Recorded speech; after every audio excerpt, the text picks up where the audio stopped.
Has the World Surf League forsaken its soul, abandoning the very essence that once epitomized the fierce spirit of competitive surfing? Tracking the intriguing journey, confronting controversies, dissecting rule changes, and profiling the key players. And yes, we'll tackle the latest WSL rifts that are making waves. We'll reveal emerging challenges that could radically reshape the future of professional surfing. It's a thrilling ride that you won't want to miss. Is the spirit of the sport drowning in a sea of dollar signs? Or is the spectacle, the rivalry, and the ceaseless pursuit of the perfect waves still at the core of it all? The World Surf League is currently in the eye of the storm. The recent Surf Ranch contest has ignited a chain of events that have left the surfing community in a state of upheaval, with the echoes of the controversy reverberating far beyond the shores of the competition. Three-time world champion Gabriel Medina, a titan of the sport, took to Instagram to voice his discontent. In a heartfelt message, he wrote, "Dear WSL, please understand the importance of this discussion. Surfing has been my life, and my love for this sport is unconditional.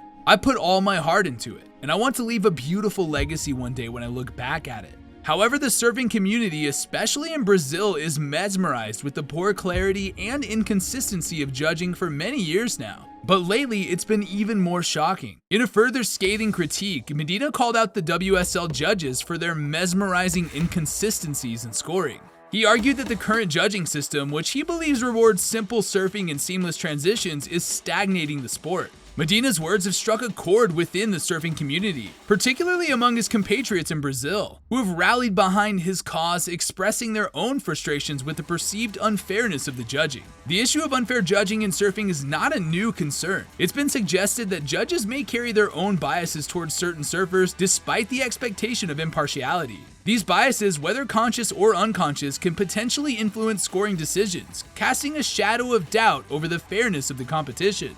This is a deeply troubling thought that undermines the integrity of the sport and the trust of its athletes and fans. The waves of controversy have also engulfed Australian surfer Ethan Ewing, who found himself in the crosshairs following his victory over Medina at the Surf Ranch Pro. In a shocking turn of events, Ewing received death threats.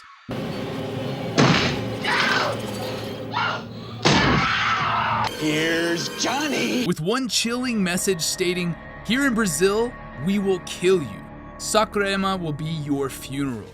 This disturbing incident has cast a long, dark shadow over the sport, exposing the raw emotions and intense rivalries that can sometimes tip over into dangerous territory.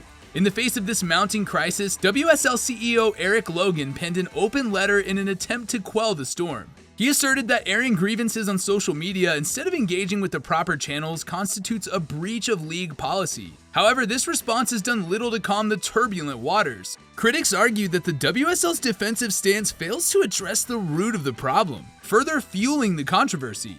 The ripples of discontent have reached other professional surfers as well. Julian Wilson, another pro surfer, fired a salvo at the CEO and the WSL on Instagram, stating, "Lose respect of the surfers and you lose your product. It's always lived that way.